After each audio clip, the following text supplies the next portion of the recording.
The mountain wind cut through Donna Harris like a blade as she stepped down from the train, her scarred hands clutching a worn carpet bag that held everything she owned in this world. The late afternoon sun cast long shadows across the platform of Pine Ridge Station, and the handful of people waiting there seemed to turn away the moment they caught sight of her face. She pulled her shawl tighter, trying to hide the angry red marks that traced from her left temple down to her jaw, souvenirs from a fire that had taken more than just her beauty. Her heart hammered against her ribs as she searched the small crowd for the man who had answered her letter. Aaron Evans, a mountain man seeking a wife, willing to accept her despite what she had told him about her scars. She had been honest in her correspondence, perhaps too honest, describing the accident that had left her unmarriageable in the eyes of most men. But Aaron had written back with simple words that had given her hope. Character matters more than appearance, and a good woman is worth more than gold. Now, standing on this remote platform with the Rocky Mountains looming like ancient sentinels around the small town, Donna wondered if she had made a terrible mistake. The other passengers from her car had already been claimed by waiting families or had hurried off toward the town's main street. She stood alone, her reflection caught in the train's windows, showing a woman of 25 whose once pretty features bore the permanent reminder of that terrible night when her boarding house had caught fire. A man approached from near the station house, tall and broad-shouldered with dark hair that needed cutting and clothes that spoke of hard work and practical living. His boots made no sound on the wooden platform as he walked toward her, and when their eyes met, Donna felt her breath catch. There was no shock in his gaze, no quick averting of his eyes as she had grown accustomed to. Instead, Aaron Evans looked at her with steady brown eyes that seemed to see past the scars to something deeper. "Miss Harris," he said, his voice low and warm despite the mountain chill. "I'm Aaron Evans." Donna nodded, unable to find her voice. She had prepared herself for this moment, had practiced what she would say, but now all her carefully rehearsed words seemed to desert her. She was acutely aware of how she must look to him, travel-worn and marked, nothing like the fresh-faced brides she had seen stepping off trains in other towns during her long journey west. "I know I'm not what you expected," she began, her voice barely above a whisper. "The scars are worse than I described in my letters. If you've changed your mind, I understand. I have enough money for a ticket back east." Aaron stepped closer, close enough that she could smell the pine and wood smoke that seemed to cling to his clothes. When he spoke, his words were simple, but they hit her like a physical force. "You're perfect. Let's go. Before we see how this ends, tell us where you're watching from and hype this video in the comments." The simple declaration left Donna speechless. She stared at him, searching his weathered face for any sign of pity or false kindness, but found neither. There was something solid about Aaron Evans, something that reminded her of the mountains themselves, unchanging and reliable. "I don't understand," she said finally. "You haven't even seen all of them. The scars go down my neck, across my shoulder. The fire, it took so much." Aaron reached for her carpet bag, his calloused fingers brushing hers as he took the worn handle. "I've got scars too," he said matter-of-factly. "Different kind maybe, but scars all the same. They tell a story of survival, not shame." He turned toward a sturdy wagon hitched to two patient horses, their breath visible in the cooling air. Donna followed, her legs feeling unsteady beneath her. Everything about this moment felt surreal. She had expected questions, perhaps a period of getting acquainted, certainly some sign of disappointment when he saw her in person. Instead, Aaron Evans seemed as certain about her as he might be about the weather. "How far to your place?" she asked as he helped her up onto the wagon seat, his touch gentle but sure. "About an hour's ride up the mountain," Aaron replied, settling beside her and taking up the reins. "It's not fancy, but it's solid. Built it myself over the past 5 years." As the wagon began to move, carrying them away from the station and up a winding mountain road, Donna found herself studying her new husband from the corner of her eye. They had been married by proxy 2 weeks ago, the legal documents signed and witnessed, making her Mrs. Aaron Evans before she had ever laid eyes on him. It had seemed like the practical solution when she had answered his advertisement in the matrimonial newspaper, but now the reality of being married to this quiet, steady man was settling over her like a heavy blanket. The road climbed steadily through stands of pine and aspen, the trees closing in on either side like living walls. Donna had grown up in cities, first Chicago and then Denver, and the wilderness around them felt both beautiful and intimidating. She could hear the sound of water running somewhere nearby, probably a creek or small river, and the air was so clean it almost hurt to breathe. "What made you come west?" Aaron asked after they had ridden in silence for several minutes. His question was casual, but Donna sensed genuine interest behind it. "There wasn't much left for me back in Denver," she said carefully. "After the fire, I lost my position at the millinery shop. People, they don't like to be served by someone who reminds them that terrible things can happen. I tried other work, but it was always the same. The looks, the whispers." Aaron nodded but didn't offer empty platitudes about how wrong those people had been. Donna appreciated that. She had heard enough well-meaning but hollow words to last a lifetime. "What about you?" she asked. "Why did you need to send away for a wife? Surely there are women in Pine Ridge." A ghost of a smile crossed Aaron's face. "Not many, and none looking for a man who spends most of his time alone on a mountain. I trap in winter, log in summer, and keep to myself the rest of the time. Most folks in town think I'm too rough around the edges for polite company." Checkpoint 1. Donna considered this as the wagon continued its steady climb. She had known from his letters that Aaron was a man of few words, but she was beginning to understand that his quietness wasn't unfriendliness. There was something peaceful about his presence, something that made her feel less anxious than she had in months. The sun was beginning to set behind the peaks when they finally reached Aaron's property. Donna's first glimpse of her new home made her catch her breath. The cabin was larger than she had expected, built of solid logs with a stone chimney from which smoke was already rising. A covered porch stretched across the front, and she could see neat stacks of firewood arranged along one wall. Beyond the cabin, a small barn housed what looked like additional horses and possibly other livestock. "It's beautiful," she said, and meant it. The setting was like something from a painting, with the cabin nestled in a natural clearing, surrounded by towering pines and backed by the dramatic rise of the mountain itself. Aaron helped her down from the wagon, and Donna was surprised to feel how her legs trembled. The long journey, the emotional strain of meeting him, and now the reality of being in this remote place with a man she barely knew, was finally catching up with her. "You must be tired," Aaron said, noticing her unsteadiness. "Come inside. I've got supper waiting." The interior of the cabin was as well built as the exterior suggested. The main room was spacious, with a large stone fireplace providing both warmth and light. A kitchen area occupied one corner, complete with a cast-iron stove and shelves lined with supplies. Donna could see doorways leading to what must be other rooms, including what she assumed was the bedroom she would now share with this stranger who was her husband.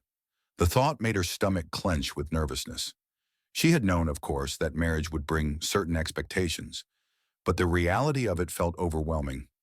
Aaron seemed to sense her discomfort because he busied himself with practical matters, ladling stew from a pot on the stove and setting out plates on a rough-hewn table. "I wasn't sure what you'd like to eat," he said as they sat down to the simple meal. "I'm not much of a cook, but I can manage the basics."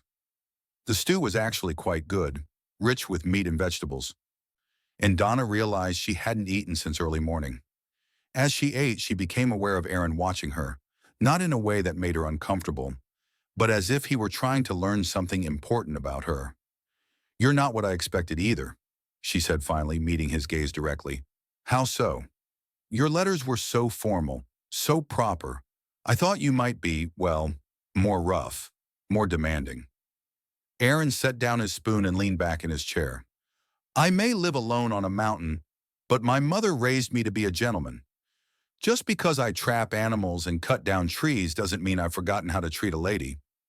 There was something in his tone that made Donna look at him more carefully. "You weren't always a mountain man, were you?" "No," Aaron said after a moment. "I used to have a different life, back in Missouri. But that's a story for another time." Donna sensed there was pain behind his words, the kind of pain she recognized because she carried her own version of it. She didn't press him for details, understanding instinctively that some stories needed to be shared in their own time. After supper, Aaron showed her around the cabin. There were indeed two bedrooms, and Donna felt a rush of relief when he indicated that she would have the smaller one to herself. "I figured you'd want some privacy while you get used to being here," he said simply. We can work out the other arrangements later, when you're ready." The kindness in his words made Donna's throat tighten with emotion. She had expected to be treated as property, as so many mail-order brides were. Instead, Aaron was offering her dignity and choice. "Thank you," she managed to say. "That means more than you know." Aaron nodded and moved toward the door. "I'll be up early to tend to the animals and check my trap lines. You can sleep as late as you like. When you're ready, I'll show you around the property properly." After he left her alone in the small bedroom, Donna sat on the edge of the narrow bed and tried to process everything that had happened. The room was simple but clean, with a window that looked out toward the mountains and a small dresser for her few belongings. It felt safe, which was something she hadn't experienced in a long time. She unpacked her carpet bag, hanging her 2 dresses on pegs driven into the wall and arranging her few personal items on the dresser. Among them was a small mirror, cracked down one side, that she had carried with her from Denver. She picked it up now and looked at her reflection, seeing the familiar network of scars that marked the left side of her face and disappeared beneath the collar of her dress. For so long, these scars had defined how others saw her and how she saw herself. But Aaron's reaction today had shaken something loose inside her, some assumption about her own worth that she had carried like a stone in her chest. He had looked at her and seen something other than damaged goods. The question was whether she could learn to see herself the same way. Checkpoint. A sound outside her window made Donna freeze.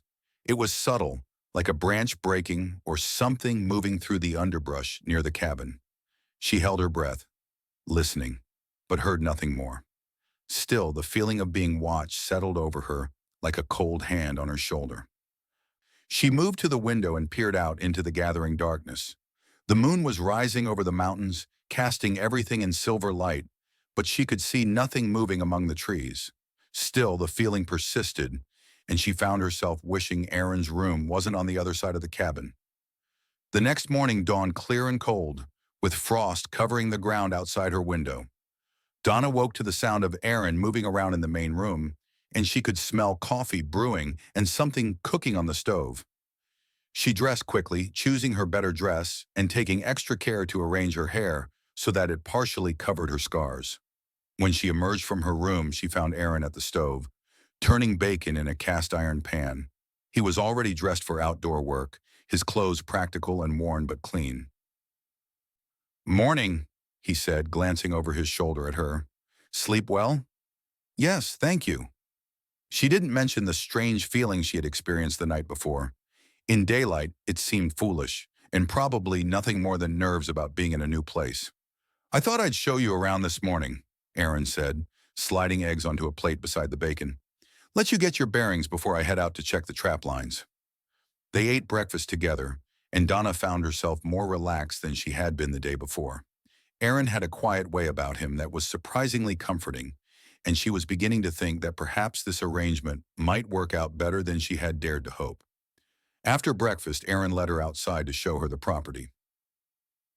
The barn housed 2 additional horses besides the pair that had pulled the wagon, along with a milk cow and several chickens. Behind the cabin, a vegetable garden showed the stubble of the previous season's crops. "I put up enough vegetables to last the winter," Aaron explained, "but come spring, I'll need help replanting if we're going to feed 2 people."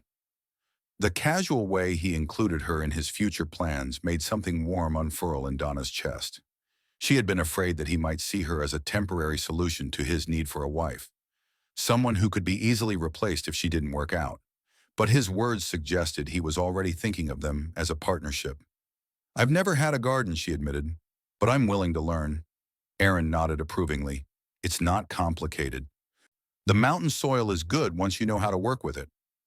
They walked the perimeter of the cleared area around the cabin, and Aaron pointed out various landmarks, including the creek she had heard the day before, and the trail that led down to Pine Ridge. He also showed her a smaller trail that headed up the mountain toward his trap lines. "I'll be following that path most days," he said. "The traps are spread out over about 5 miles of mountain terrain. In winter, when the fur is prime, I might be gone from dawn to dusk." Donna nodded, trying to imagine what her days would be like alone in this remote place. It would be different from anything she had ever experienced, But perhaps that was exactly what she needed, a chance to start over, to become someone new. As they walked back toward the cabin, Donna noticed something that made her pause. There were tracks in the soft earth near the tree line, tracks that looked like they might have been made by boots. But when she looked more closely, they seemed to disappear into the harder ground closer to the cabin. "Aaron," she said carefully, "do you ever have visitors up here?" He followed her gaze to the tracks and his expression grew serious. "Not usually. Why?" "I thought I heard something outside my window last night. And these tracks, they look fresh." Aaron knelt down to examine the prints more closely. When he stood up, his face was grim. "These weren't made by any of my boots," he said.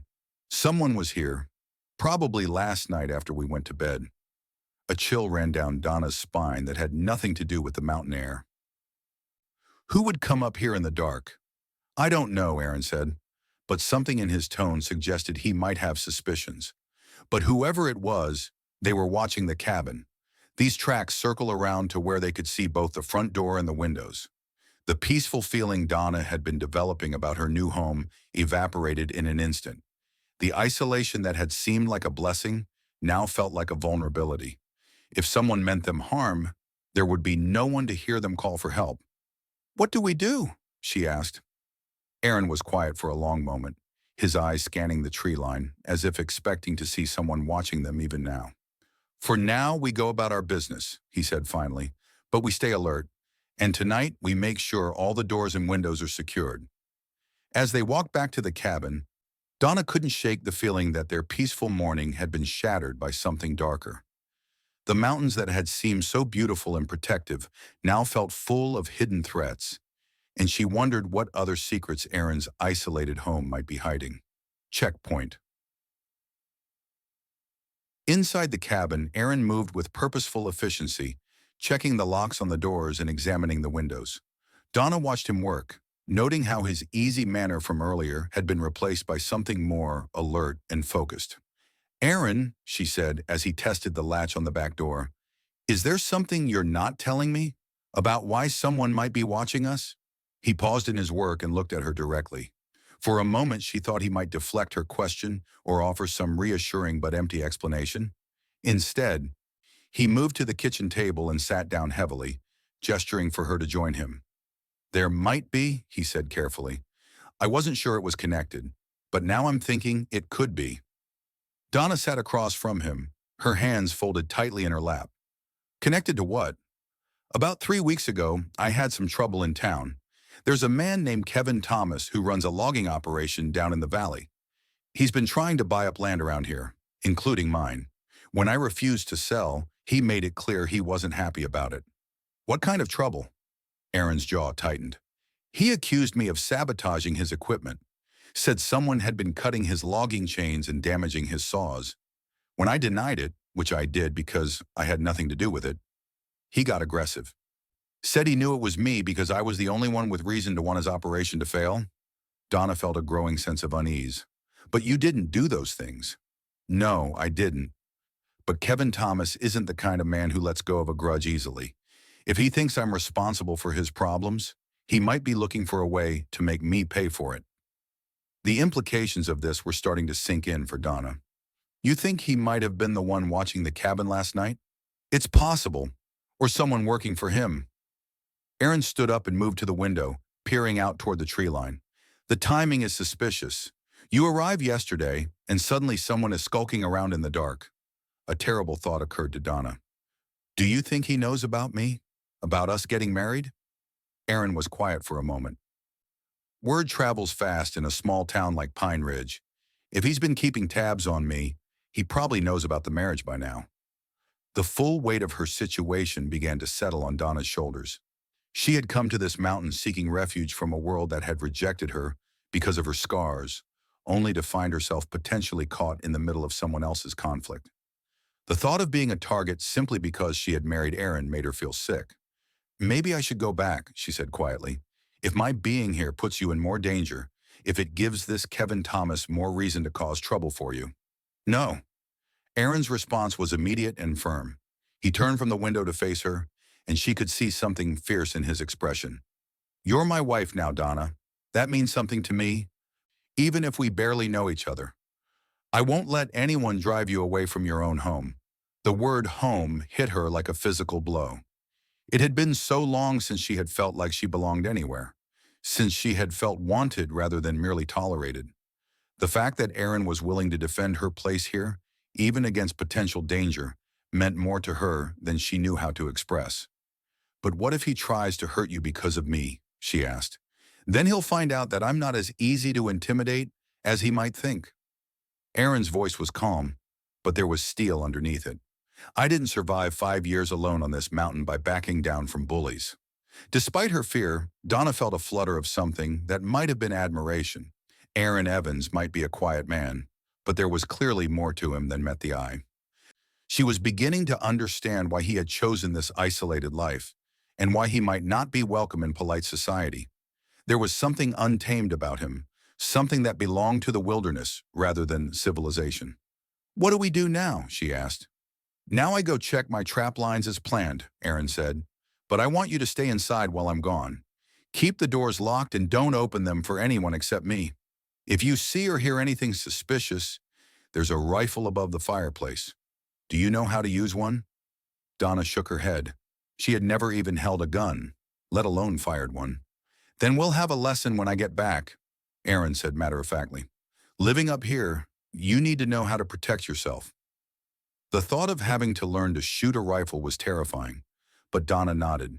She was beginning to realize that her new life was going to require her to become someone different from the woman who had stepped off the train yesterday.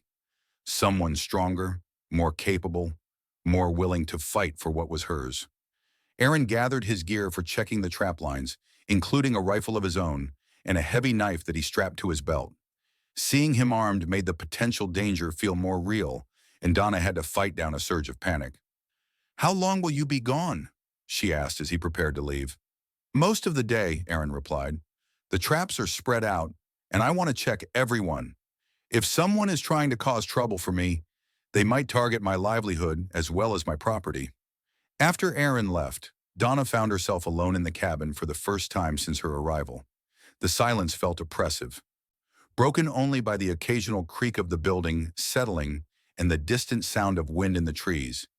Every small noise made her jump, and she found herself constantly moving to the windows to peer out at the surrounding forest. The morning passed slowly.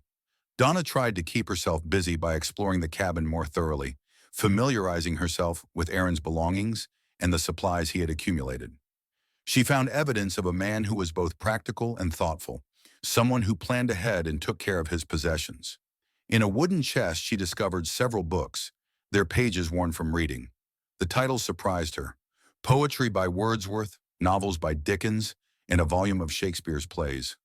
Whatever Aaron's past had been, he was clearly an educated man, not the rough mountain man his appearance might suggest. It was while she was examining the books that she heard the sound that made her blood run cold. Footsteps on the porch, slow and deliberate, as if someone were trying to move quietly. Donna froze, the book of poetry still in her hands, her heart hammering against her ribs. The footsteps moved across the porch toward the front door, and Donna heard the soft sound of someone testing the handle. When it didn't turn, the footsteps moved away, circling around toward the back of the cabin. Whoever was out there was checking all the entrances, just as Aaron had done that morning. Donna forced herself to move, creeping toward the fireplace where Aaron had shown her the rifle. Her hands shook as she lifted it down from its pegs, and she realized with growing panic that she had no idea how to load it, or even if it was already loaded. The weapon felt heavy and foreign in her grip, more likely to be a danger to herself than to any intruder. The sound of someone trying the back door made her decision for her. Whether the rifle was loaded or not, she would have to hope that the sight of it would be enough to deter whoever was outside. She moved to the front window, positioning herself where she could see out, but remain partially hidden behind the curtain. What she saw made her gasp. A man stood at the edge of the clearing, not bothering to hide himself now that he knew she had seen him. He was tall and well-dressed, wearing a coat that looked expensive and a hat that marked him as someone from town rather than the wilderness. Even from a distance, she could see that he was watching the cabin, with the confident air of someone who believed he had the upper hand. This had to be Kevin Thomas, the man Aaron had told her about, and if he was here while Aaron was away, checking his trap lines miles from the cabin, then his presence was no coincidence. He had been watching, waiting for the right moment to make his move. The man raised his hand in what might have been a greeting or might have been a mockery, and then he began walking toward the cabin with the slow, measured pace of someone who had all the time in the world. Donna gripped the rifle tighter, knowing that whatever happened next would determine not just her own fate, but the future of the fragile new life she was trying to build with Aaron Evans. The man's confident stride toward the cabin sent ice through Donna's veins. She pressed herself against the window frame, the unfamiliar weight of the rifle making her arms ache. Kevin Thomas, if that's who this was, moved like a man who owned everything he surveyed, his expensive coat a stark contrast to the wild mountain setting. When he reached the porch steps, he stopped and called out in a voice that carried easily through the morning air. "Mrs. Evans, I presume. I'm Kevin Thomas. I'd like to have a word with you about your husband." Donna's throat felt dry as dust. She had never been good at confrontation, had spent years learning to make herself invisible to avoid the cruel comments and stares that followed her everywhere. But now, with nowhere to hide and no one to protect her, she found herself forced into a situation that terrified her more than any fire ever could. "He's not here," she called back, her voice barely steady. "You'll have to come back another time." Kevin Thomas chuckled, a sound devoid of warmth. "Oh, I know exactly where Aaron is right now. Checking his trap lines up on the North Ridge. Won't be back for hours.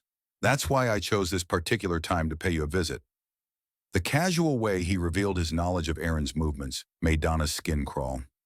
This man had been watching them, studying their routines, waiting for the perfect moment to strike. She gripped the rifle tighter, though she still had no idea if it was even loaded. "What do you want?" she asked, trying to inject some authority into her voice. "Just to talk, Mrs. Evans. About your husband's unfortunate habit of interfering with other people's business. You see, someone has been sabotaging my logging operation, and Aaron is the only person with both the skills and the motivation to cause me such expensive problems." Through the window, Donna could see Thomas examining the cabin's construction with an appraiser's eye, as if he were already calculating its value. The sight made her blood boil. This was her home now, the first place she had felt welcome in years, and this stranger was looking at it like it already belonged to him. "Aaron didn't do anything to your equipment," she said firmly. "He told me about your accusations, and he denied them completely." "Of course he did." Thomas stepped closer to the window, close enough that Donna could see the cold calculation in his pale eyes. "But denials don't repair cut chains or fix damaged saws. Someone owes me for those losses, and if it's not Aaron directly, then perhaps it's someone trying to help him drive me out of the area." The implication hung in the air like smoke. Thomas wasn't just accusing Aaron of sabotage. He was suggesting there might be others involved, perhaps even her. The absurdity of it would have been laughable if the situation weren't so frightening. "I just arrived yesterday," Donna protested. "I don't even know what your logging operation looks like, let alone how to sabotage it." "True enough," Thomas conceded, "but you're Aaron's wife now, which makes you part of whatever scheme he's running. And that means you're going to help me convince him to see reason." Before Donna could ask what he meant by that, Thomas turned away from the window and walked back toward the tree line. For a moment she dared to hope he was leaving, but instead he raised his hand in a signal. Two more men emerged from the forest, both armed and looking like the kind of rough characters who would work for someone willing to pay well for questionable services. Donna's heart sank as she realized the true scope of her situation. This wasn't just one angry businessman making threats. This was a coordinated effort to intimidate her and Aaron into submission. She was outnumbered, outgunned, and completely alone. The three men conferred briefly before Thomas returned to the cabin, his two companions taking positions where they could watch the approaches to the property. It was clear they intended to stay until Aaron returned, and equally clear that their presence was meant to send a message about what would happen if he continued to resist Thomas's demands. "Mrs. Evans," Thomas called out again, "I'm going to make this very simple for you. Your husband is going to sell me his land, and he's going to stop interfering with my business. In return, I'll forget about the money he owes me for damages, and you two can start over somewhere else with enough cash to make a comfortable life." "And if we refuse?" Donna asked, though she dreaded the answer. Thomas's smile was visible even through the window. "Well, accidents happen all the time in these mountains. Fires, for instance. Terrible things, fires. They can take everything a person has in just a few minutes." The casual mention of fire made Donna's scars burn as if they were fresh wounds. Thomas couldn't have known about her past, about the boarding house fire that had changed her life forever, but his choice of threat felt like a deliberate cruelty. She pressed her hand to her scarred cheek, feeling the raised tissue that marked her as a survivor of exactly the kind of disaster he was threatening. "You're talking about arson," she said, her voice shaking with a mixture of fear and rage. "That's a serious crime." "Only if someone can prove it was deliberate," Thomas replied smoothly. "And proving things can be difficult when all the witnesses have moved away or had unfortunate accidents of their own." Checkpoint 6.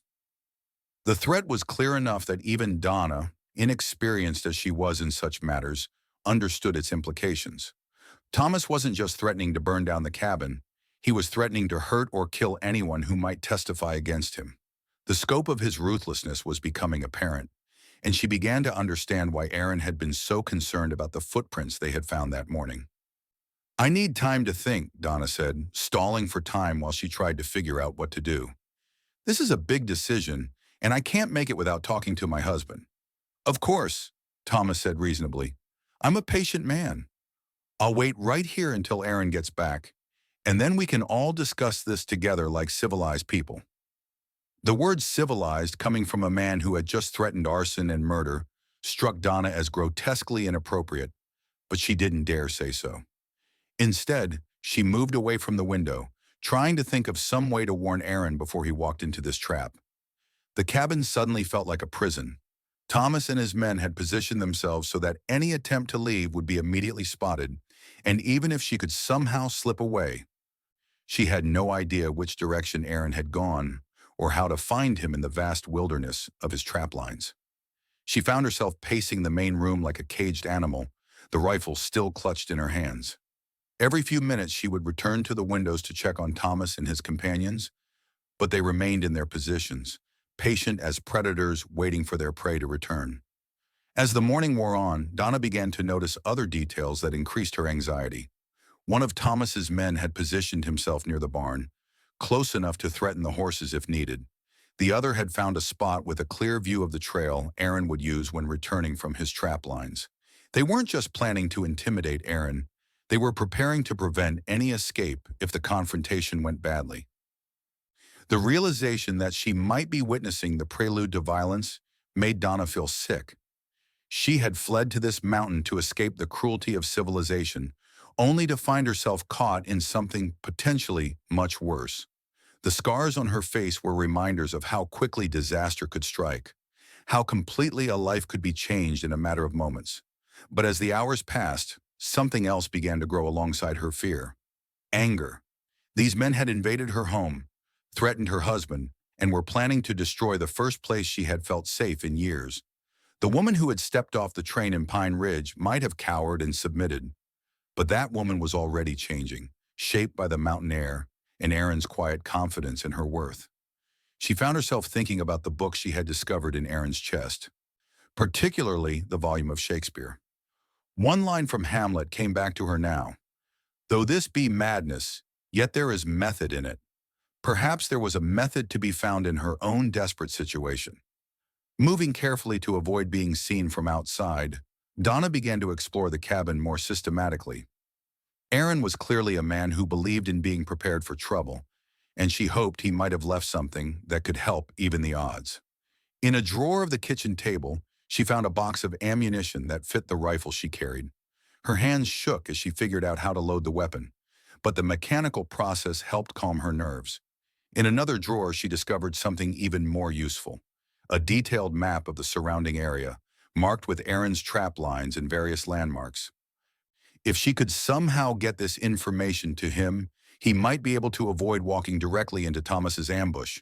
But first, she needed to create some kind of distraction or diversion. Thomas and his men were watching the obvious routes to and from the cabin, but they might not be prepared for something unexpected. Donna found herself thinking like someone she had never been before, someone willing to take risks, to fight for what was hers. She remembered Aaron mentioning that the creek ran behind the cabin, hidden by a thick stand of trees. If she could reach it without being seen, she might be able to follow it upstream toward the area where his trap lines were located. It would be dangerous, especially for someone unfamiliar with the terrain, but it might be her only chance to warn him. The decision made, Donna began to prepare for what felt like the most terrifying thing she had ever attempted. She found Aaron's heavy coat and put it on over her dress, knowing she would need protection against the mountain cold. She wrapped some food in a cloth and tucked it into the coat's pockets, along with the map and a small knife she found in the kitchen. The loaded rifle would have to stay behind. She couldn't manage it and still move quietly through the forest. But she took one of Aaron's pistols from a drawer, checking to make sure it was loaded before tucking it into her coat. The weight of it against her side was both comforting and terrifying. Before leaving, she took one last look around the cabin that had briefly been her sanctuary. Whatever happened in the next few hours would determine whether she would ever see this place again as her home, or if Thomas would succeed in driving them away from the life they were trying to build together. The back door opened silently on well-oiled hinges, and Donna slipped out into the cold mountain air. The trees behind the cabin provided cover as she made her way toward the sound of running water, every step careful and deliberate.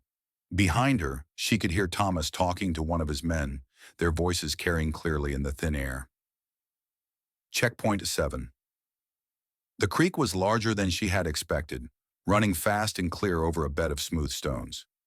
Following it upstream would mean walking through rough terrain, but it would also provide both a guide and cover from observation. Donna took a deep breath of the pine-scented air and began to make her way along the water's edge, praying that she would find Aaron before Thomas's patience ran out. The going was harder than she had anticipated. The ground along the creek was uneven and sometimes boggy, forcing her to detour around fallen logs and thick undergrowth. Her city-bred feet, accustomed to sidewalks and wooden floors, struggled with the uncertain footing of the mountain forest. But as she walked, something unexpected began to happen. The fear that had paralyzed her in the cabin started to transform into something else: determination. For the first time in years, she was fighting for something that mattered to her, something worth the risk. The realization was both liberating and terrifying. After what felt like hours but was probably less than one, Donna heard the sound of someone moving through the forest ahead of her. She froze, listening intently, trying to determine if it was Aaron or one of Thomas's men who might have circled around to cut off her escape route. The footsteps were steady and purposeful, moving with the confidence of someone familiar with the terrain. When she heard the faint sound of metal clinking against metal, she realized it must be Aaron checking his traps. Relief flooded through her so powerfully that she almost called out to him immediately. But caution held her back.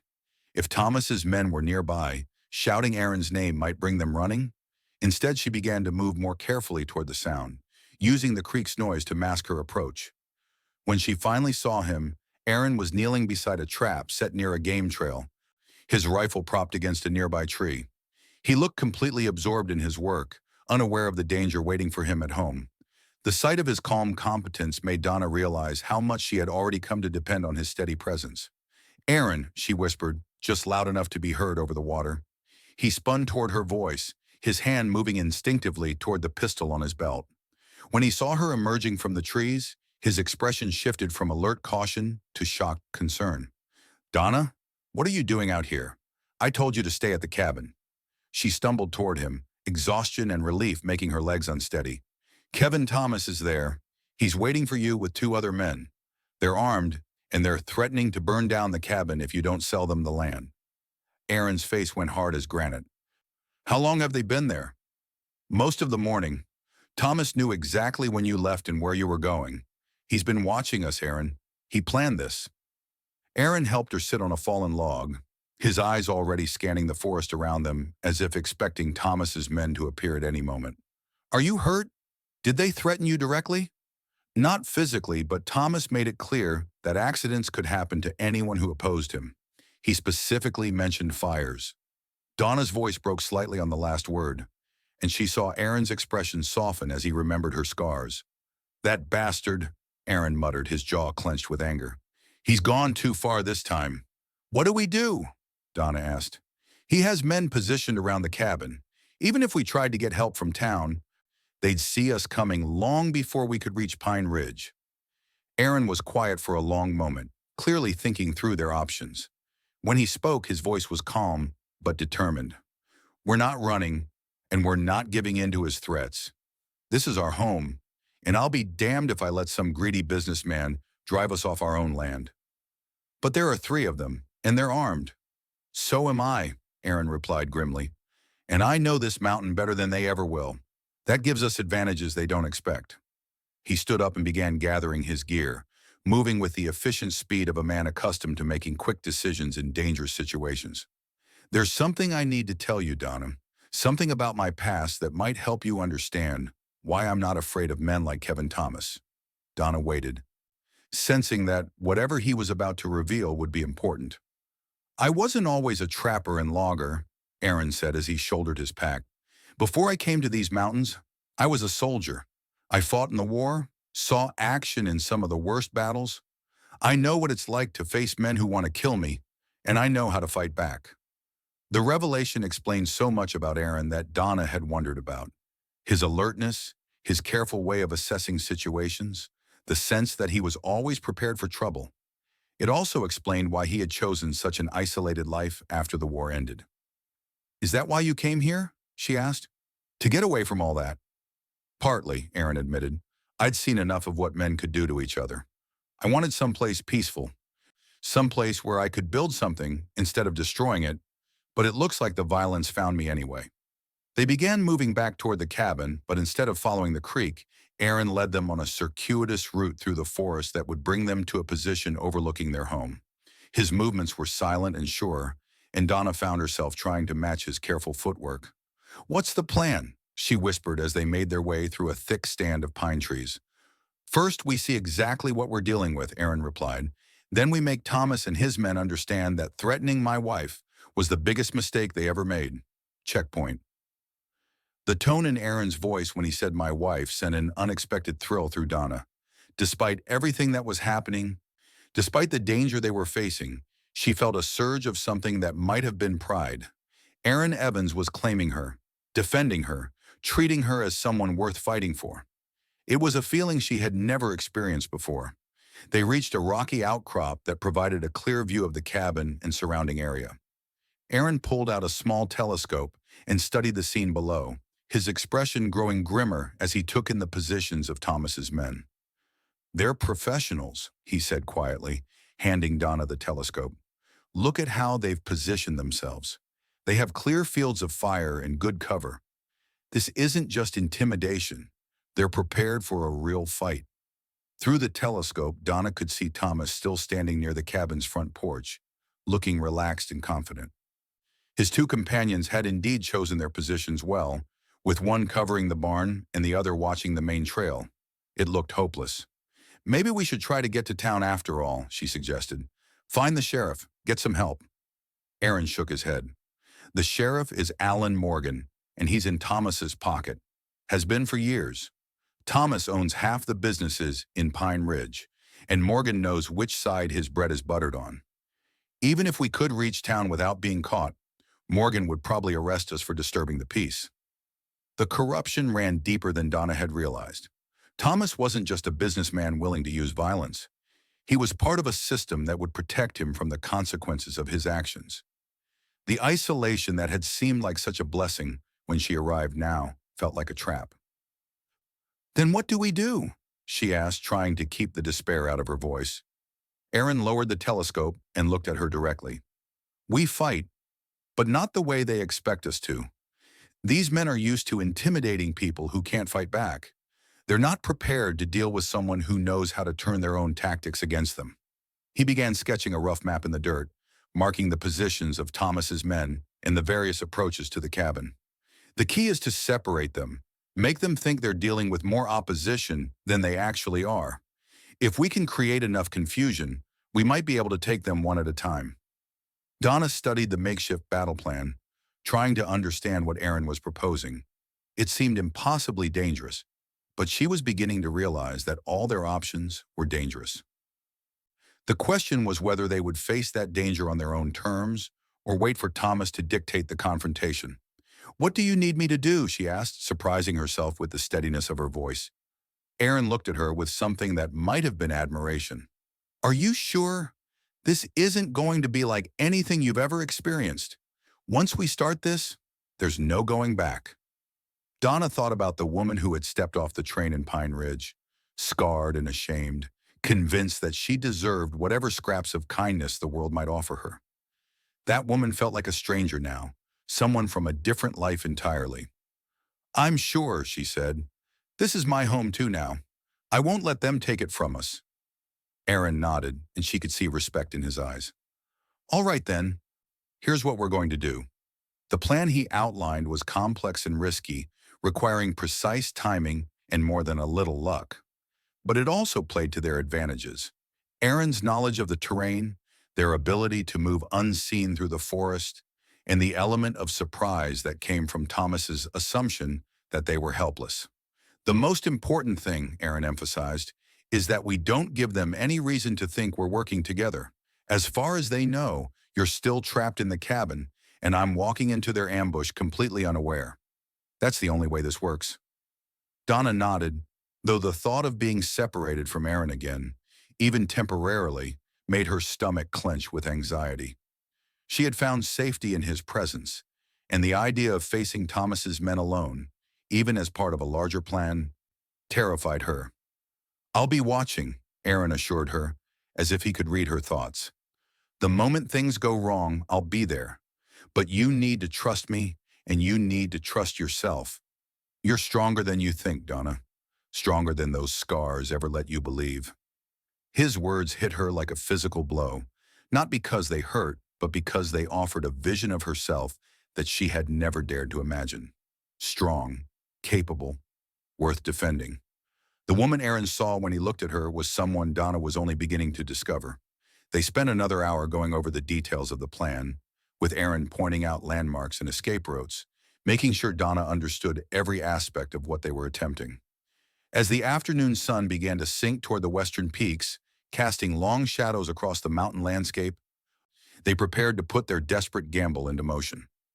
"Remember," Aaron said as they prepared to separate, "no matter what happens, no matter how bad things look, don't give up. We've already survived more than most people ever have to face. We can survive this too." Donna nodded, checking the pistol in her coat one more time. The weight of it had become familiar during their hours of planning, a tangible reminder that she was no longer the helpless victim she had once believed herself to be. "Aaron," she said as he prepared to move into position, "whatever happens, I want you to know that yesterday when you said I was perfect, it was the first time in years that anyone made me feel like I might actually be worth something." Aaron paused, his expression serious. "You were always worth something, Donna. You just needed to find the right place to prove it to yourself." With that, he melted into the forest with the silent grace of a man who belonged to the wilderness. Donna waited, counting slowly to 100 as they had planned, before beginning her own careful descent toward the cabin, where Kevin Thomas waited with his threats and his armed men. The next few hours would determine whether the new life she had begun to build on this mountain would survive, or whether the violence that seemed to follow her wherever she went would destroy this sanctuary as completely as the fire had destroyed her old life. But this time, she would not face that destruction as a helpless victim.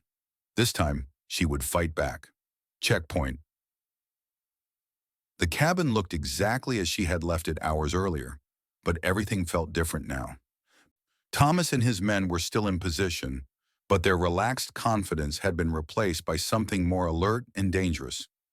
They had been waiting longer than expected, and Donna could sense their growing impatience from her concealed position at the edge of the tree line.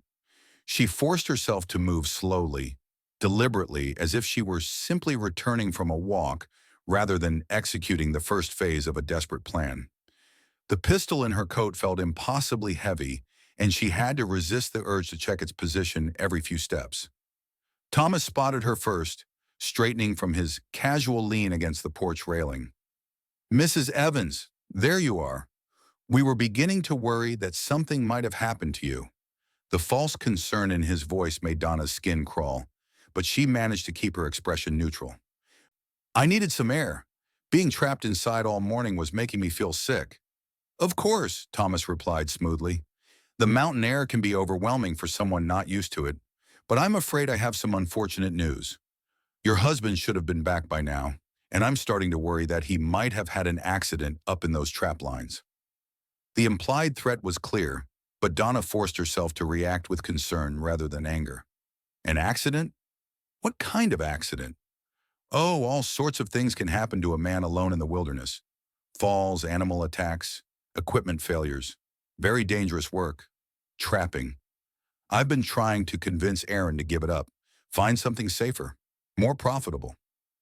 One of Thomas's men, the one positioned near the barn, had moved closer during this conversation. Donna could see him trying to get a better angle on her, probably wondering why she had appeared from the forest rather than from inside the cabin. She needed to give them something else to think about. I saw smoke, she said, pointing vaguely toward the north ridge where Aaron's trap lines were located. Dark smoke, like something was burning. I was worried it might be a forest fire. Thomas's expression sharpened with interest. Smoke? Where exactly? Up there, beyond those tall pines.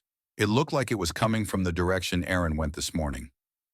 Donna let genuine fear creep into her voice. What if he's trapped up there? What if he needs help? The lie served multiple purposes.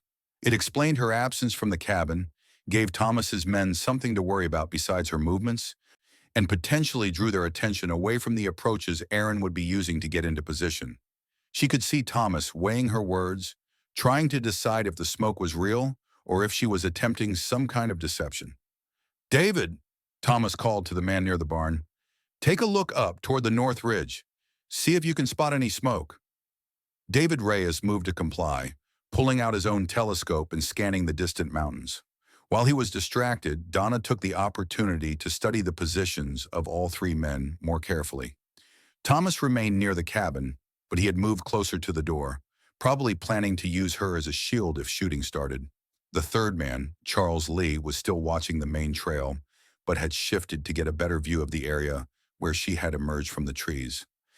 I don't see any smoke, David reported after a few minutes of searching. If there was a fire up there, it's either out now or too small to see from this distance. Thomas nodded, but Donna could see suspicion growing in his pale eyes. Interesting. Mrs. Evans, exactly where did you go for your walk? It's unusual for a city woman to venture into the forest alone. I followed the creek, Donna replied, which was true enough. I didn't go far, just far enough to clear my head. The waiting was making me nervous. I can understand that, Thomas said, his tone becoming more conversational. Waiting is always the hardest part. But I'm afraid we can't wait much longer. My patience has limits, and your husband is testing them. The change in his voice sent a chill down Donna's spine. Whatever restraint Thomas had been showing was beginning to fray, and she could sense that the situation was about to escalate beyond mere threats. What happens if he doesn't come back? She asked, though she dreaded the answer. Thomas smiled, and there was nothing pleasant about the expression. Then we'll have to assume he's had one of those unfortunate accidents I mentioned, and unfortunately, that would leave you in a very difficult position. A woman alone on a mountain with no way to support herself, no way to maintain this property. You'd have to sell, of course, probably at a significant loss, given the circumstances. The casual way he discussed Aaron's potential death made Donna's blood boil, but she forced herself to remain calm. Somewhere in the forest around them, Aaron was moving into position, counting on her to keep Thomas and his men distracted until the moment came to act. You're talking about murder, she said quietly. I'm talking about the harsh realities of mountain life, Thomas corrected. Accidents happen, people disappear. The wilderness doesn't care about human plans or ambitions. It takes what it wants, when it wants it. As if summoned by his words, a sound echoed across the mountainside that made everyone freeze. It was the crack of a rifle shot, distant but unmistakable, coming from the direction of the trap lines. Thomas's men immediately went on high alert, their weapons ready as they scanned the forest for threats. What was that? Charles demanded, his previous casual confidence replaced by nervous energy. Could be Aaron hunting, Thomas said, but Donna could hear uncertainty in his voice. Or it could be something else entirely. Another shot followed the first, then a third, spaced at irregular intervals that suggested either a running battle or someone signaling for help. Thomas's carefully laid plans were beginning to unravel as the unknown element of those gunshots introduced chaos into his controlled situation. David, Charles, Thomas snapped, I want one of you to head up toward those shots. Find out what's happening up there.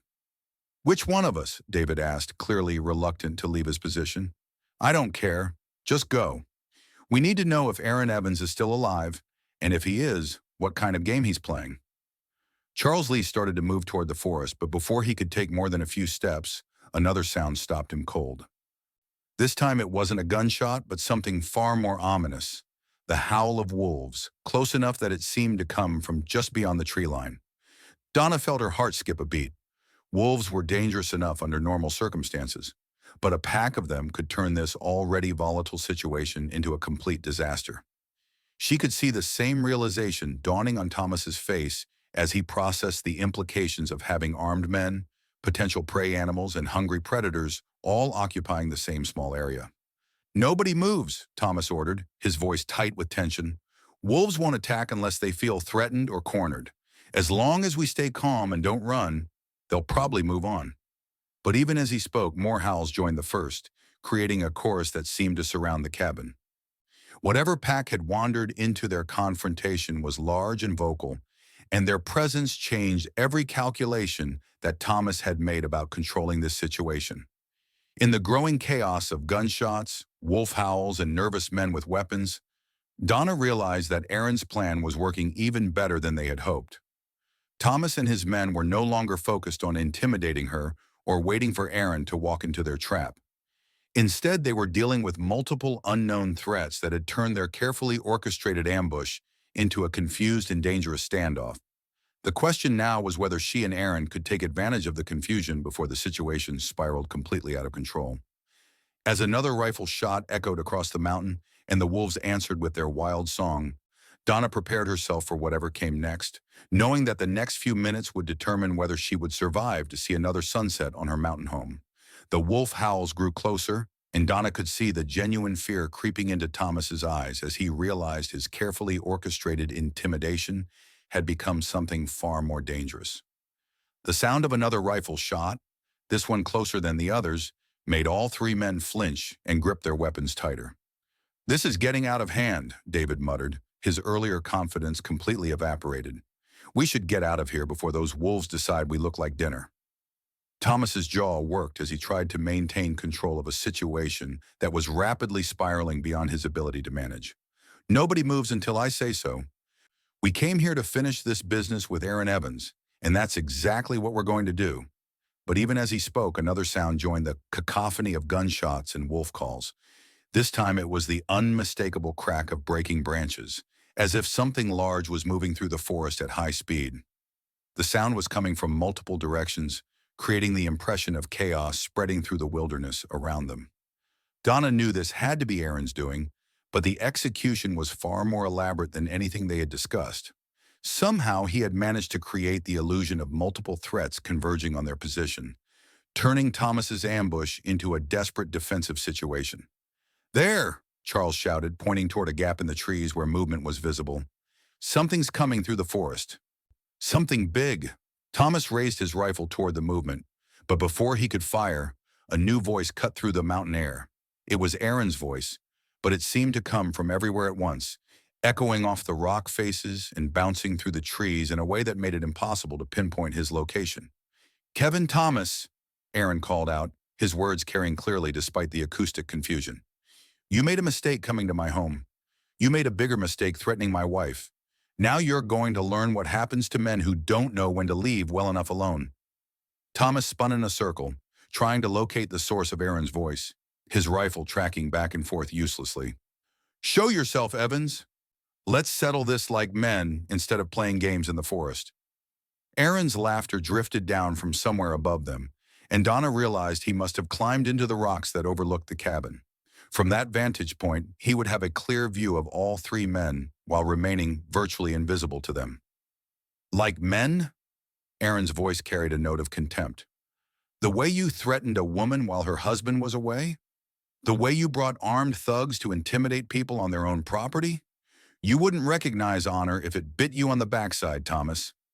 Another rifle shot cracked through the air, and this time Donna could see its effect. The bullet struck the ground inches from Thomas's feet, kicking up dirt and making him jump backward with a curse. The precision of the shot was unmistakable. Aaron could have killed Thomas easily, but he was choosing not to. Yet, the next one won't be a warning, Aaron called out. Tell your men to drop their weapons and start walking back toward town. You've got exactly 1 minute to decide whether you want to leave here on your feet or be carried out on a stretcher. David and Charles exchanged nervous glances, clearly having second thoughts about their involvement in this confrontation. Whatever Thomas was paying them, it wasn't enough to justify facing an expert marksman who knew every inch of the surrounding terrain. We should go, Kevin, David said urgently. This isn't worth dying for. But Thomas's face had gone red with rage, and Donna could see that Aaron's humiliation of him had pushed him past the point of rational thinking. Nobody leaves until Aaron Evans is dead, he snarled. I don't care if we have to burn down half this mountain to flush him out. The mention of fire sent a chill through Donna that had nothing to do with the mountain air. She could see Thomas's mind working, see him reaching for the most vicious weapon in his arsenal. If he couldn't intimidate them into submission, he would resort to the one threat that had terrified people for as long as humans had lived in wooden structures. You hear that, Evans? Thomas shouted toward the rocks. I'm going to burn down your precious cabin with your wife inside it.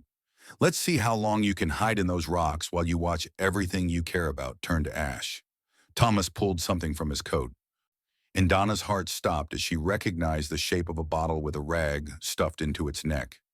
He had come prepared for arson, had planned from the beginning to use fire as his ultimate weapon of coercion. The sight of the improvised firebomb triggered something primal in Donna, some deep terror that went beyond rational thought. She was back in the boarding house, surrounded by flames and smoke, feeling her skin burn as she fought her way through the inferno that had changed her life forever. The scars on her face seemed to pulse with remembered pain, and for a moment she was paralyzed by the memory of that terrible night. But then Aaron's voice cut through her panic, steady and sure despite the desperation of their situation. Donna, get away from the cabin. Move toward the creek now. His words broke through her paralysis, reminding her that she wasn't the same helpless woman who had been trapped in that burning building years ago. She was stronger now, more capable, and she had someone worth fighting for. Instead of running toward the creek as Aaron had instructed, Donna made a decision that surprised even her. She pulled the pistol from her coat and pointed it directly at Kevin Thomas, her hands steadier than she had any right to expect. Drop the bottle, she said, her voice carrying across the clearing with unexpected authority. Drop it now, or I'll shoot you where you stand.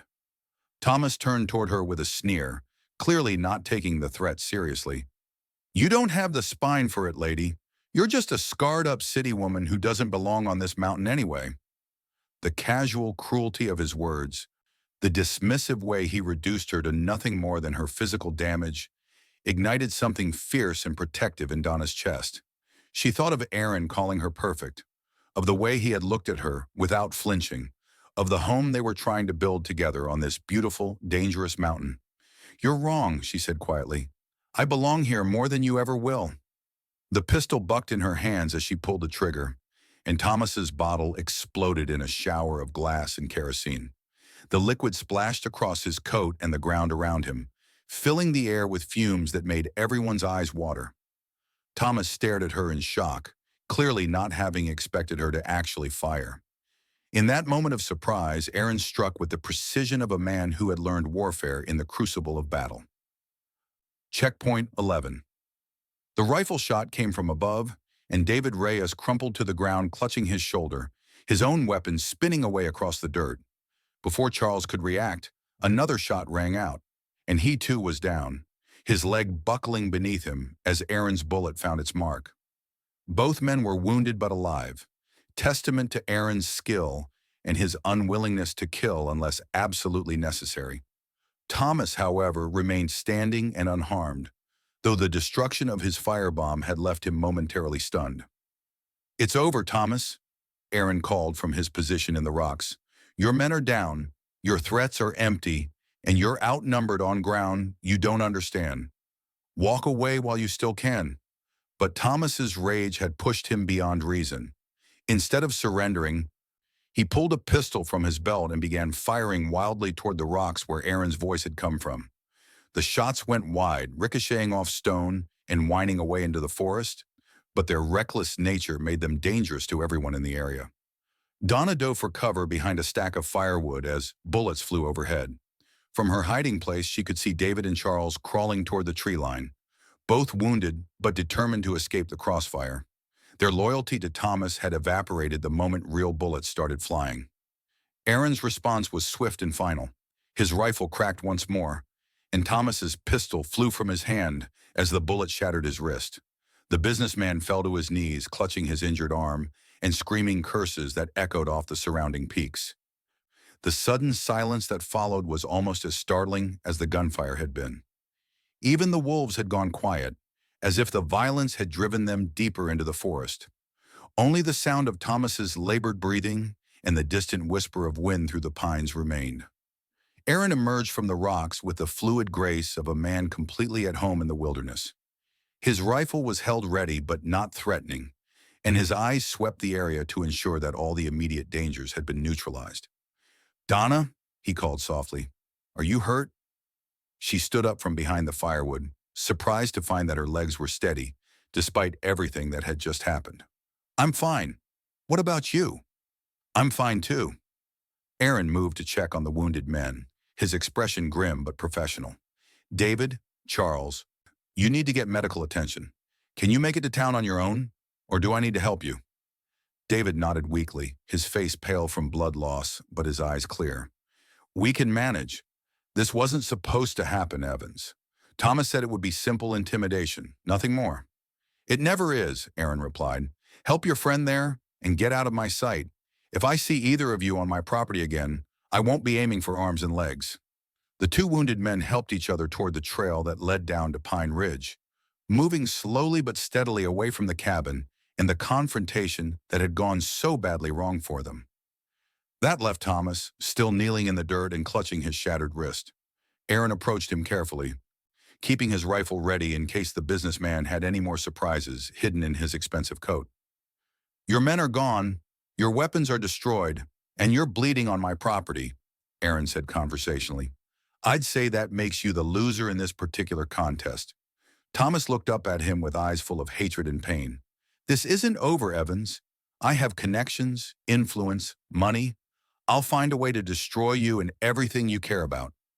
Aaron knelt down so that he was at eye level with the wounded man. When he spoke, his voice was quiet but filled with a certainty that made Donna's breath catch in her throat. "Listen to me very carefully, Thomas. You came to my home, threatened my wife, and tried to burn down everything I've built here. If you ever, and I mean ever, come near this mountain again, I will kill you. Not wound you, not scare you, not run you off. I will put a bullet through your heart and feed your body to the wolves. Do you understand me?" Thomas must have seen something in Aaron's eyes that convinced him the threat was genuine, because he nodded quickly despite his obvious pain. "Good," Aaron said, standing up. "Now get off my land before I change my mind about letting you leave alive." Thomas struggled to his feet, cradling his injured wrist against his chest. He looked around at the cabin, the mountains, and finally at Donna, as if trying to memorize everything for some future revenge. But whatever he saw in her steady gaze seemed to convince him that his threats held no power here. "This mountain will be mine eventually," he said as he began walking toward the trail. "Mark my words, Evans. I always get what I want in the end." "Not this time," Donna called after him, her voice carrying clearly across the clearing. "This mountain belongs to people who understand what it means to fight for something worth keeping." Thomas paused at the edge of the forest, his expensive coat torn and stained with blood and kerosene. For a moment, Donna thought he might try to have the last word, but then he seemed to deflate, the fight going out of him as the reality of his defeat settled in. He disappeared into the trees without another word, following the path his wounded men had taken toward town and whatever consequences awaited him there. The sound of his footsteps faded gradually until only the natural sounds of the mountain remained. Aaron and Donna stood together in the clearing, surrounded by the evidence of the confrontation that had nearly destroyed their new life together. The ground was littered with broken glass, spent cartridges, and dark stains that might have been blood or kerosene. The peaceful sanctuary they had been trying to build had been violated by violence and threats, but it had also been defended successfully. "Is it really over?" Donna asked, still hardly able to believe that they had survived the ordeal. Aaron set his rifle aside and moved to examine the damage to their property. "For now," he said carefully. "Thomas isn't the type to give up easily, but he's also not stupid.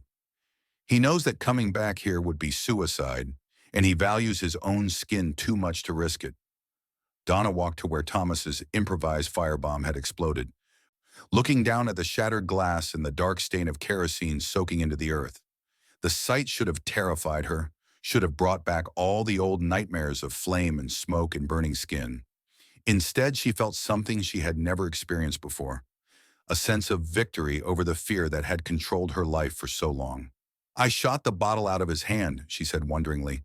"I've never fired a gun before in my life, and I shot the bottle right out of his hand." Aaron looked at her with something that might have been pride. "You did more than that. You stood up to him when he tried to use your worst fear against you. That took more courage than anything I did today." The simple acknowledgement of her bravery hit Donna like a physical blow. For years, she had seen herself as a victim, someone who had been damaged by circumstances beyond her control and who would never be whole again. But today, faced with the threat of fire and violence, she had found strength she never knew she possessed. "I was terrified," she admitted. "When I saw that bottle, I was right back in the boarding house, surrounded by flames. But then I realized that this time was different. This time I wasn't alone, and this time I had something worth fighting for." Aaron nodded, understanding more than she had put into words. "Fear doesn't make you weak, Donna. It's what you do, despite the fear, that shows who you really are." Checkpoint 12. They spent the rest of the afternoon cleaning up the aftermath of the confrontation, gathering the spent cartridges and broken glass, checking the cabin and outbuildings for damage. The work was therapeutic in a way, helping them both process what had happened and begin to reclaim their home from the violence that had briefly invaded it. As the sun began to set behind the western peaks, painting the sky in shades of gold and crimson, Aaron built a fire in the cabin's fireplace.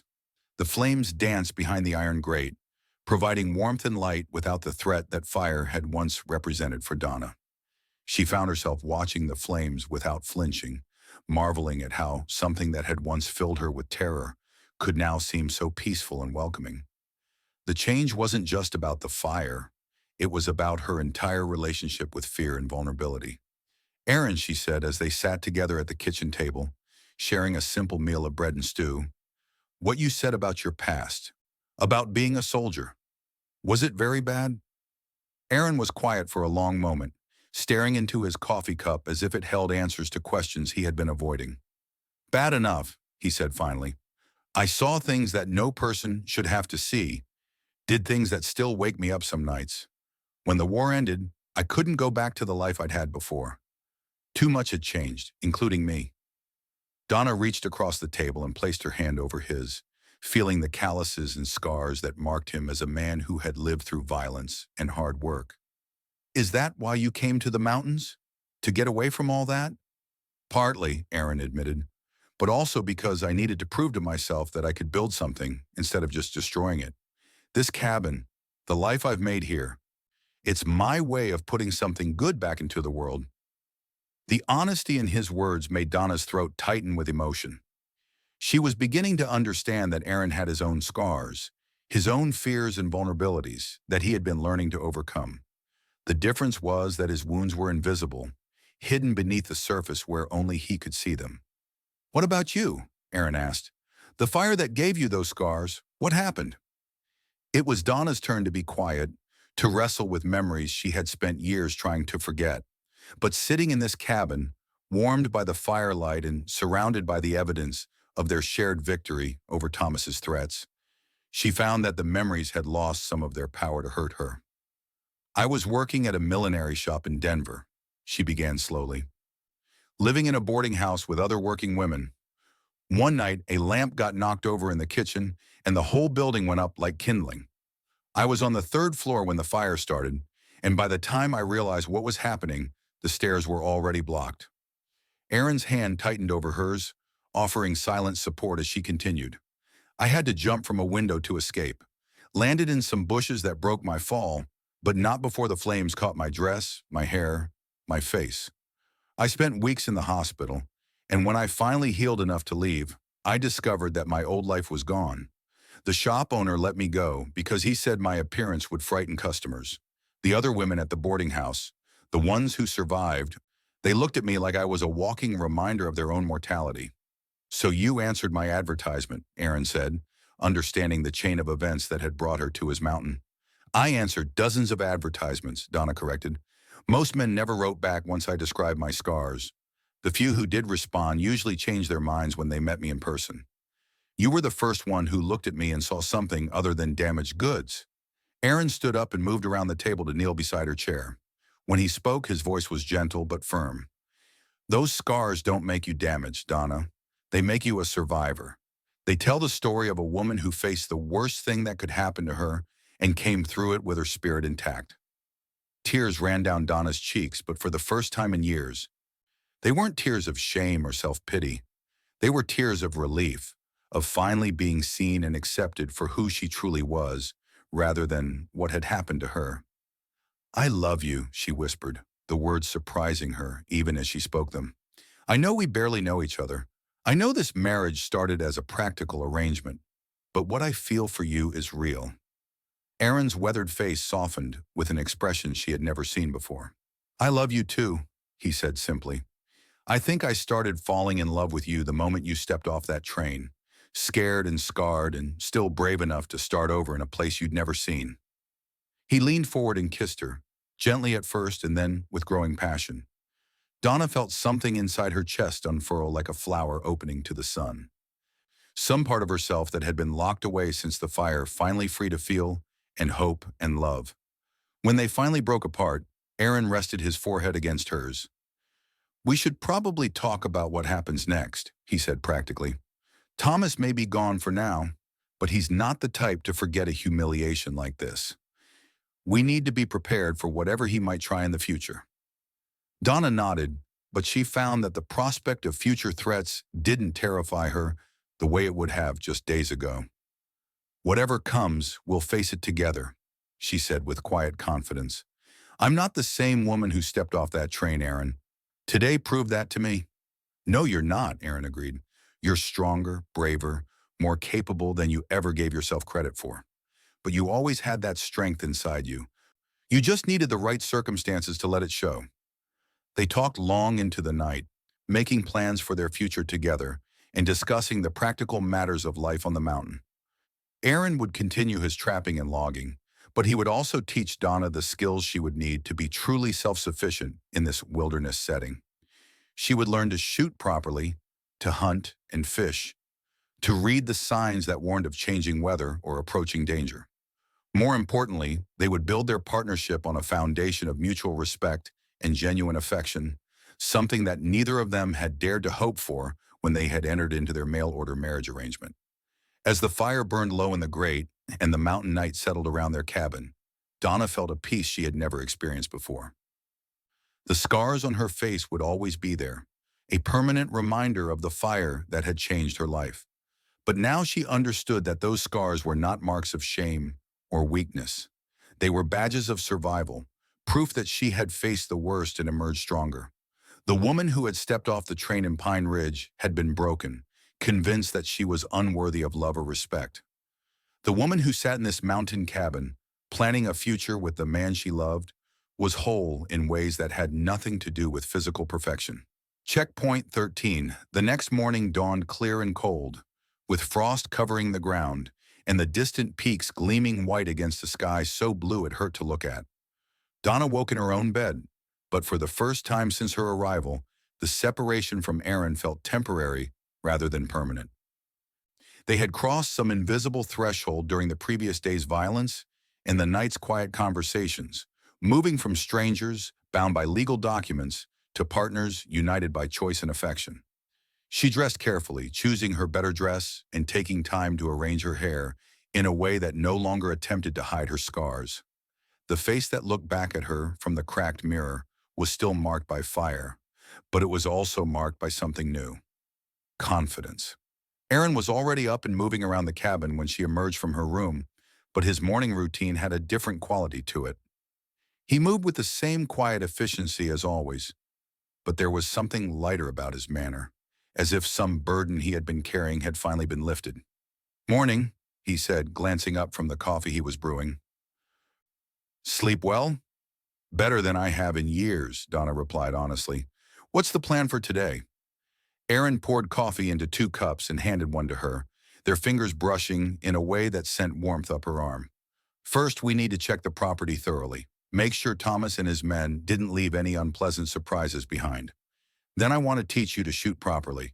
What you did yesterday was impressive, but luck isn't something you can count on in a crisis." They spent the morning walking the perimeter of Aaron's property, checking for signs of sabotage or surveillance. They found evidence that Thomas's men had been watching the cabin for several days, including a crude shelter hidden in the trees and the remains of cold campfires. But there were no booby traps or hidden threats, suggesting that Thomas had been more interested in intimidation than actual violence, at least initially. The shooting lesson took place in a natural clearing behind the cabin, with Aaron setting up targets against a hillside that would safely stop any errant bullets. He started by teaching Donna the basics of handling firearms safely, emphasizing that a gun was a tool that demanded respect and careful attention. "The most important thing to remember," he said as he showed her how to load and aim the pistol she had used the day before, "is that you never point a weapon at anything you're not prepared to destroy. Once you pull that trigger, there's no taking it back." Donna nodded seriously, understanding that this lesson was about more than just marksmanship. Aaron was teaching her to take responsibility for her own protection, to become someone who could defend herself and her home when necessary. Her first few shots went wide of the target, the unfamiliar weight and recoil of the pistol making accurate shooting difficult. But Aaron was a patient teacher, adjusting her stance and grip, helping her understand how to breathe and squeeze the trigger smoothly. "Don't jerk it," he instructed as she lined up another shot. "Steady pressure, like you're squeezing water from a sponge. The gun should almost surprise you when it fires." By the end of the morning, Donna was consistently hitting the target, and by afternoon she was grouping her shots well enough that Aaron nodded approvingly. "You're a natural," he said. "With practice, you'll be as good a shot as anyone on this mountain." The praise warmed her more than it probably should have. But Donna was learning to accept compliments without immediately deflecting them or assuming they were motivated by pity. Aaron didn't say things he didn't mean, and if he thought she had potential as a marksman, then she probably did. They were cleaning the guns and preparing to head back to the cabin when they heard the sound of horses approaching on the main trail. Aaron immediately went alert, his hand moving instinctively toward his rifle. But the riders who emerged from the trees were not Thomas and his men returning for another confrontation. Instead, it was Sheriff Alan Morgan, accompanied by 2 other men Donna didn't recognize. All 3 were armed and looked official, though Morgan's reputation as being in Thomas's pocket made their presence potentially as dangerous as any outlaws. "Aaron Evans," Morgan called out as he dismounted from his horse. "I need to have a word with you about the incident yesterday." Aaron kept his rifle ready but not threatening as he walked toward the lawman. "What incident would that be, Sheriff?" Morgan was a thin man with pale eyes and the kind of mustache that suggested he took himself very seriously. "Don't play games with me, Evans. Kevin Thomas came to town last night with a bullet wound and some very serious accusations. He says you attacked him and his men without provocation, tried to kill them all." "Is that what he says?" Aaron's voice was carefully neutral, giving nothing away. "That's exactly what he says. He also says your wife there," Morgan nodded toward Donna, "fired on them with a deadly weapon. That's assault with intent to commit murder, Evans. Serious charges." Donna felt her stomach clench with anxiety. She had known that shooting at Thomas might have legal consequences, but in the heat of the moment, protecting her home had seemed more important than worrying about technicalities. Aaron, however, seemed completely unperturbed by the sheriff's accusations. Interesting story, he said mildly. Of course, that's not exactly how I remember it happening. Then suppose you tell me your version, Morgan said, though his tone suggested he had already made up his mind about who was telling the truth. Three armed men came onto my property without permission, Aaron said matter-of-factly. They threatened to burn down my home with my wife inside it. When one of them actually produced an incendiary device and prepared to use it, my wife defended herself and our property. I'd say that makes us the victims, not the aggressors. Morgan's expression didn't change, but Donna could see uncertainty creeping into his pale eyes. You got any witnesses to back up that story? I've got the remains of the firebomb Thomas brought with him, Aaron replied. Glass fragments, kerosene stains, the works. I've also got the tracks his men left when they spent several days watching my cabin, planning their attack. Physical evidence tends to be more reliable than the word of a man who makes his living intimidating people. One of the other men, a deputy Donna didn't recognize, spoke up for the first time. Sheriff, maybe we should take a look at this evidence before we make any arrests. Morgan shot him an irritated glance, clearly not happy about having his authority questioned. But he couldn't very well refuse to examine evidence without looking either incompetent or corrupt. The examination of the cabin and surrounding area took most of the afternoon, with Aaron patiently showing the lawman the remains of Thomas's firebomb, the tracks left by his surveillance, and the other physical evidence of the confrontation. Donna watched nervously as Morgan tried to find ways to dismiss or minimize the evidence. But even he couldn't argue with the obvious signs that Thomas had come prepared for violence. This doesn't prove anything, Morgan said finally, though his tone lacked conviction. Thomas says he brought that bottle for cleaning purposes, and it got broken accidentally during the fight. Cleaning purposes? Aaron's voice carried just a hint of amusement. With a rag stuffed in the neck like a fuse? That's an interesting way to clean, Sheriff. The deputy who had spoken earlier cleared his throat diplomatically. Sheriff, I've seen enough improvised incendiary devices to recognize one when I see it. This wasn't cleaning supplies, this was arson waiting to happen. Morgan's face reddened with frustration, but he was clearly outnumbered by the evidence and his own deputy's expertise. Even if that's true, he said stubbornly, Thomas says he was just trying to protect himself after Evans opened fire on him. Then where are the bullet holes in Thomas's clothing? Aaron asked reasonably. If I had fired first, trying to kill him as he claims, wouldn't there be some evidence of that? Instead, what you'll find is that both his men were wounded in the arms and legs. The kind of precise shooting that suggests someone was trying to disable rather than kill. Donna watched this verbal chess match with growing admiration for Aaron's tactical mind. He wasn't just defending their actions, he was systematically dismantling Thomas's version of events using logic and evidence that even a corrupt sheriff couldn't ignore. Checkpoint 14. By the time the sun began to set behind the western peaks, it was clear that Morgan's investigation had not gone the way he had hoped. The evidence was too clear, too overwhelming, for him to justify arresting Aaron and Donna on Thomas's word alone. I'm not saying I believe your story completely, Morgan said grudgingly as he prepared to leave. But I don't have enough evidence to contradict it either. For now, we'll call this a case of mutual combat and leave it at that. Mutual combat? Aaron's voice carried a dangerous edge. Three armed men attack a married couple on their own property, and you call it mutual combat? I call it whatever keeps the peace in my county, Morgan snapped back. Thomas is an important businessman, Evans. He brings jobs and money to Pine Ridge. I can't have him feeling like he's not safe here. The casual admission of corruption was so blatant that even Morgan's deputies looked uncomfortable. But Aaron just nodded as if he had expected exactly this response. I understand perfectly, Sheriff, he said with deceptive mildness. Just make sure Thomas understands that if he ever sets foot on my property again, there won't be enough left of him to bring you complaints about. Morgan's eyes narrowed at what was clearly a threat, but he seemed to recognize that pushing the matter further would only make his own position more difficult.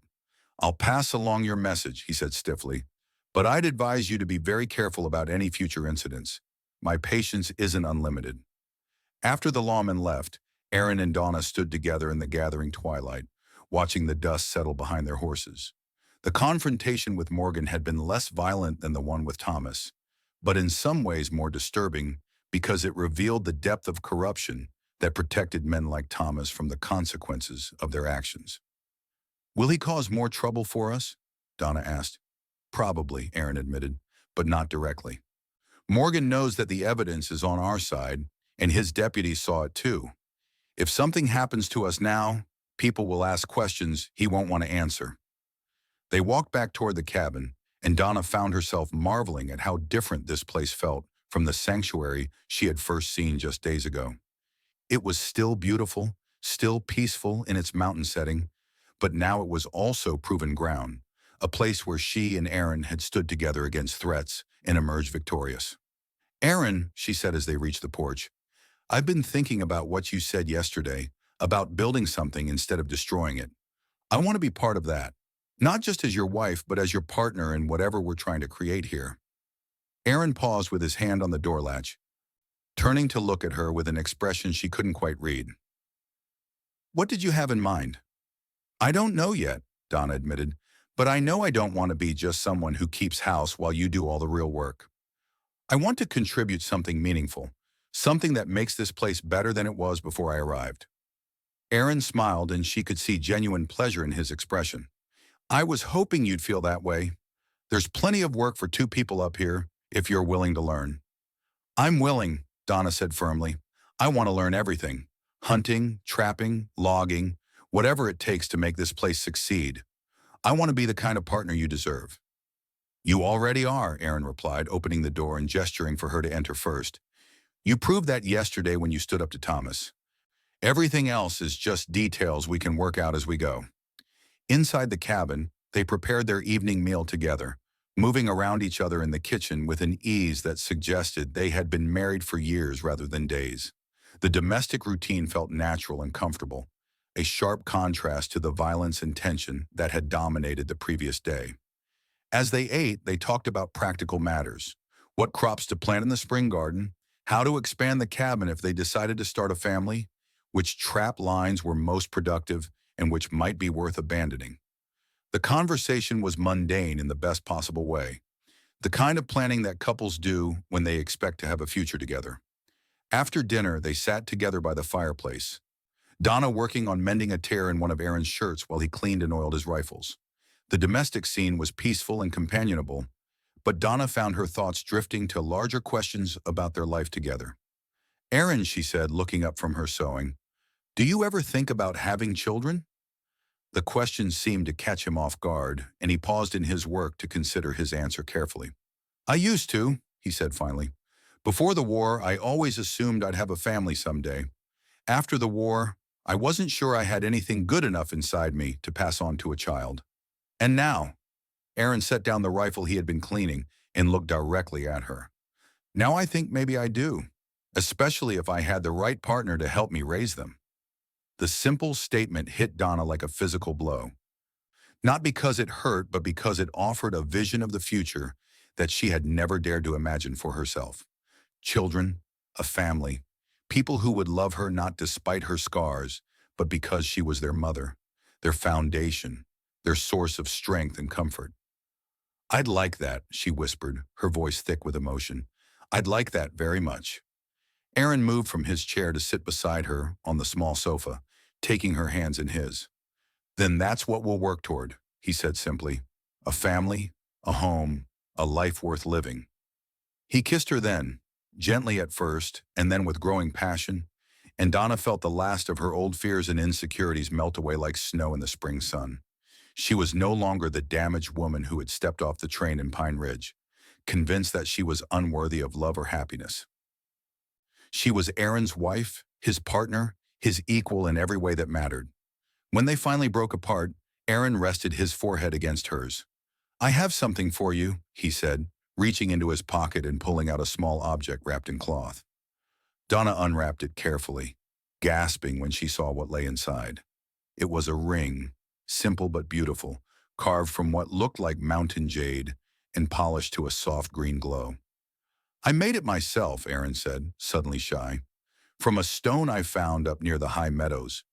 I know it's not much compared to what a woman like you deserves, but...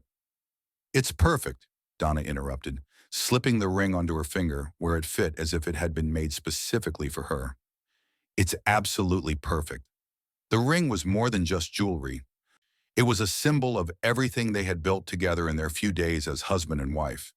It represented Aaron's skill and thoughtfulness, his commitment to their marriage, and his understanding that she valued meaning over material worth. "Thank you," she said, holding up her hand to admire the way the firelight played across the smooth green stone. "I'll treasure it always." They made love that night for the first time, slowly and gently, with all the tenderness that two people who had found each other against impossible odds could share. Afterward, they lay together in Aaron's bed, Donna's head on his shoulder, both of them marveling at how completely their lives had changed in such a short time. "Do you ever regret answering my advertisement?" Aaron asked quietly, his fingers tracing gentle patterns on her bare shoulder. "Never," Donna replied without hesitation. "Coming here, marrying you, it's the best decision I ever made. What about you? Do you regret taking a chance on a scarred woman you'd never met?" Aaron's arm tightened around her, pulling her closer against his side. "The only thing I regret is that it took me so long to find you. You're not scarred, Donna. You're marked by fire, and that makes you precious beyond measure." Checkpoint 15. 3 months later, as spring began to paint the mountain meadows with wildflowers and the sound of running water filled the air with promise, Donna stood on the porch of their cabin and marveled at how completely her world had changed. The garden she and Aaron had planted together was already showing green shoots pushing up through the rich mountain soil. The trap lines had provided enough fur to ensure they would have money for supplies and improvements, and Aaron's logging work was bringing in steady income from the mill in Pine Ridge. More importantly, the threats that had once seemed so overwhelming had faded into memory. Kevin Thomas had left Pine Ridge shortly after his confrontation with Sheriff Morgan, reportedly selling his business interests and moving back east where he felt his methods would be better appreciated. Morgan himself had been replaced as sheriff after a corruption investigation led by his own deputies, men who had been disturbed by what they had witnessed on Aaron's Mountain. But the most significant change was in Donna herself. The woman who stood on that porch bore little resemblance to the frightened, ashamed creature who had stepped off the train in Pine Ridge. Her scars remained, would always remain, but they no longer defined her. Instead, they were simply part of her story, evidence of her strength rather than symbols of her damage. She had learned to shoot with accuracy that impressed even Aaron, could track game through the forest, and had proven herself capable of handling the physical demands of mountain life. More than that, she had discovered reserves of courage and determination that she never knew she possessed. The sound of horses approaching made her look up from the letter she had been writing, and she smiled as she recognized the riders coming up the trail.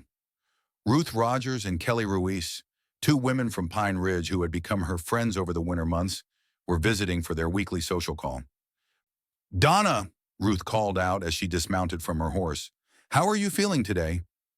Donna's hand moved instinctively to her still flat stomach, where the new life she and Aaron had created was just beginning to make its presence known. "Better," she replied honestly. "The morning sickness is starting to ease up." Kelly tied her horse to the porch rail and climbed the steps to embrace Donna warmly. "You're glowing," she declared. "Pregnancy suits you." The three women settled into chairs on the porch, enjoying the warm spring sunshine and the spectacular view of the surrounding peaks. These weekly visits had become one of Donna's greatest pleasures, a chance to maintain connections with the outside world while sharing the peace and beauty of her mountain home. "Any word from Frances and Diane?" Donna asked, referring to two other women from town who had become part of their informal social circle. "Frances is doing well with her new baby," Ruth reported, "and Diane's engagement to the banker's son is proceeding smoothly. She asked me to tell you that she's grateful for the advice you gave her about standing up for herself." Donna smiled, remembering the conversation she'd had with Diane Edwards about the importance of being valued for who you are rather than what others expect you to be. It was a lesson she had learned the hard way, but one that seemed to resonate with other women who were struggling to find their place in the world. The afternoon passed pleasantly, with the women sharing news, gossip, and the small intimacies that bind friendships together. When Ruth and Kelly finally prepared to leave, they both hugged Donna tightly and promised to return the following week. Give our regards to Aaron, Kelly said as she mounted her horse. Tell him the whole town is still talking about how he handled that business with Thomas. I will, Donna promised, though she knew Aaron would probably just grunt and change the subject. He had never been comfortable with praise or attention, preferring to let his actions speak for themselves. As the sun began to set behind the western peaks, Aaron returned from checking his trap lines, his face showing the satisfaction of a man who had found his work rewarding. He kissed Donna gently and placed his hand over her stomach in the gesture that had become their evening ritual. How are you feeling? He asked, as he did every day. Strong, Donna replied, and meant it. Ready for whatever comes next. They stood together on the porch, watching the last light fade from the sky and the first stars appear over the mountain peaks. The cabin behind them glowed with warm light from the windows, a beacon of home and safety in the vast wilderness that surrounded them. Do you remember what you said to me that first day at the train station? Donna asked, leaning against Aaron's solid warmth. I said you were perfect, Aaron replied without hesitation. And I meant it. I didn't believe you then, Donna admitted. I thought you were just being kind, or maybe desperate enough to accept anyone who would come this far to marry you. And now? Donna turned to face him, seeing her reflection in his dark eyes and recognizing the woman she had become. Strong, confident, loved, and loving in return. The scars were still there, would always be there, but they no longer had the power to make her feel less than whole. Now I know you were right, she said simply. I was perfect, just not in the way I thought perfect was supposed to look. I was perfect for you, perfect for this place, perfect for the life we've built together. Aaron's smile was soft and full of love. You're still perfect, he said, pulling her closer. More perfect every day. As they stood together in the gathering darkness, surrounded by the peace and beauty of their mountain home, Donna reflected on the journey that had brought her to this moment. She had come to this place as a refugee from a world that had rejected her, seeking nothing more than basic acceptance and a roof over her head. Instead, she had found love, purpose, and a strength she never knew she possessed. The scars that had once marked her as damaged goods had become badges of survival, proof that she could endure whatever life threw at her and emerge stronger for the experience. The woman who had stepped off the train in Pine Ridge had been broken, convinced that her value as a person had been destroyed along with her unmarked skin. The woman who stood on this mountain porch, carrying new life and surrounded by the evidence of the home she had helped to build, understood that true worth had nothing to do with physical perfection and everything to do with the courage to keep fighting for happiness. In the distance, a wolf howled, its voice carrying across the peaks like a song of wild freedom. Donna no longer found the sound frightening.